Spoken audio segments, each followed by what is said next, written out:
This episode is sponsored by Day by Day Book, a guided journal that helps you navigate the ups and downs of change while creating a life you love. For more information on the classic, recovery, or teen day book, go to livedaybyday.com. I think it's actually funny because when we initiate change of any kind, it's often an action we finally take after we've been meaning, quote unquote, to do something about it for some time. What we need to realize is it's the stories we have about ourselves that are behind the procrastination. That's all it is. Once you remove those barriers, the possibilities are endless. Welcome to Journeys Through Change, a podcast that inspires women to let go of the fear and say yes to possibility. I'm your host, Noelle Van, an author, creator, and empowerment coach who spent years in corporate America helping innovators and leaders ride the waves of change with ease and grace. I now work with women to step into change and unleash the power they have to create a life they love. Whether you're contemplating a change in your career, relationship, health, lifestyle, or anything in between, nothing's off the table. I'll be offering up simple insights to help you manage the ups and downs of change and sharing interviews with successful women who took a leap of faith to create the life they knew they were meant to live, sharing their wisdom, advice, and all the juicy lessons they learned along the way. So get cozy in your favorite comfy chair and let's get started. One of my favorite writers is Pam Houston, whose writing came to me a few years ago, and the honesty and true connection that came through in her words have always hit me right at home.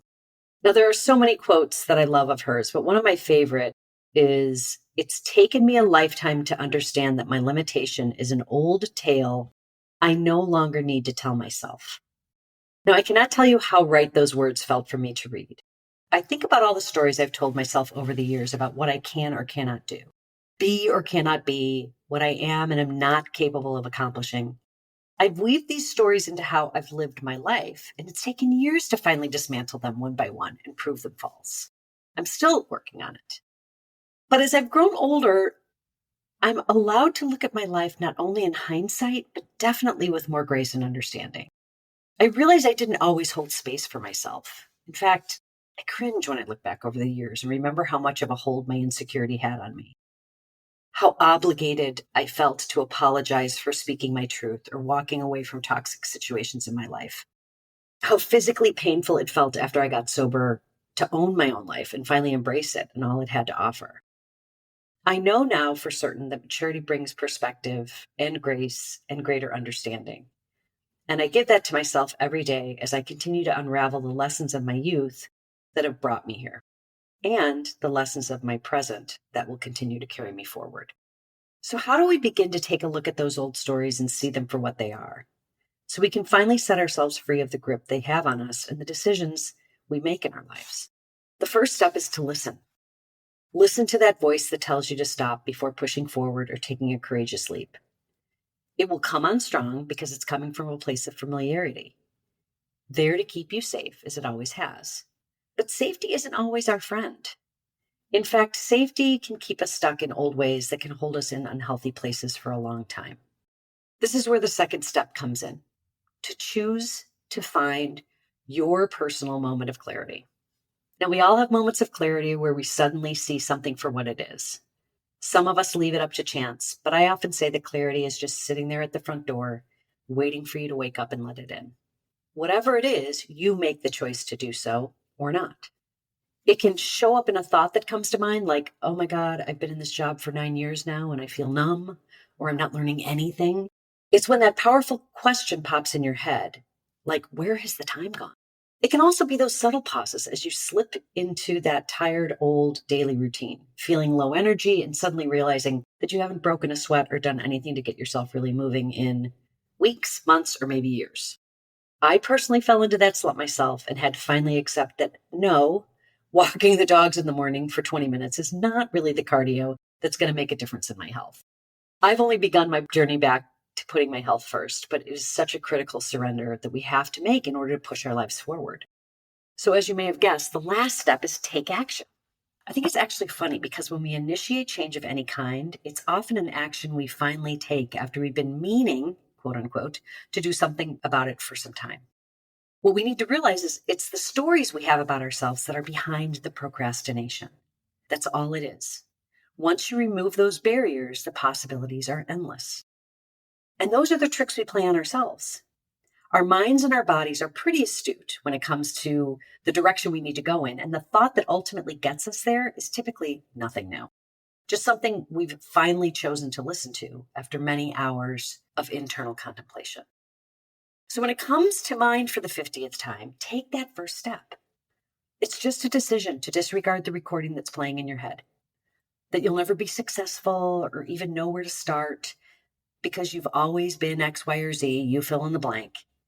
It's in that exact moment when you decide to finally pivot away from the nonsense of your past that you get to start rewriting your story.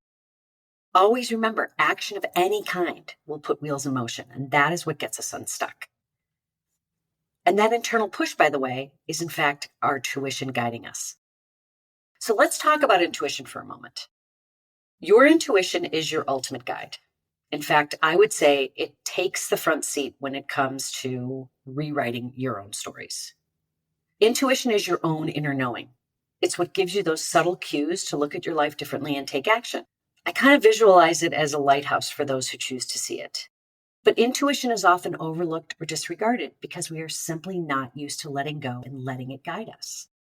I have found, particularly when I see myself falling into an old pattern of behavior that is based on some old worn out story about myself, that intuition shows up big time. And I've learned over the years to listen closely and let it tell me what it has to say. As an example, I've actually had times during this podcast where I've let my type A tendencies, which are just old beliefs that perfection is my ultimate goal, get in the way of just letting go and letting the authenticity of our topics, our guests, and maybe even the mood we're in come through. And yes, that voice of judgment immediately comes up to remind me that I should be more concerned about one thing or another. But inevitably, my intuition steps in and says, it's actually okay to be who you are and to just let life happen. Of course, I want to do a good job, but I then say to myself, it's your podcast. You get to do what you want. And that's not meant to be snide, but rather it's just a great way to remind myself that I have earned the right to critique my own work and decide what's acceptable, flaws and all. I'm actually leading this one. And that not only feels good, it totally shifts that old pattern of seeking approval from others. Now my approval actually comes from within. It makes me laugh every time because the beauty in creating something like this podcast is that I get to allow myself and the podcast be perfectly imperfect. Something I used to have a very hard time doing in many areas of my life. Oh, and by the way, permission to be yourself and to let others do the same go hand in hand. So as you gain more compassion for yourself, you inevitably become more compassionate toward others. It's really a win-win. So as you go about your day today and think about the old stories you would like to let go of, I invite you to ask yourself a few questions. Number 1, what story are you willing to let go of today? 2, when you think about that story, how does it make you feel? 3, what made you believe that story in the first place? Did it come from friends, family, or just from within? 4, does that story even serve you anymore? 5, what's the new story you want to create? And then finally, write that down. Just like the old one, once you plant the seed in your mind, it will begin to grow roots. So just remember, our stories about ourselves are merely beliefs we've picked up along the way that are ours to choose. And as I've said before, you're the one calling the shots in your life. So create the stories that support your strength and capabilities, and your success will be inevitable. That's it for now. Until next time. Thanks for listening to the Journeys Through Change podcast. You can find us on Spotify, Apple Podcasts, or really wherever you get your podcasts. And be sure to follow us and leave a review if you've enjoyed this episode. And share it with a friend or on social media to spread the good word, so more women like you can find us and join in on the fun. For more information on the podcast or Day by Day book, go to livedaybyday.com.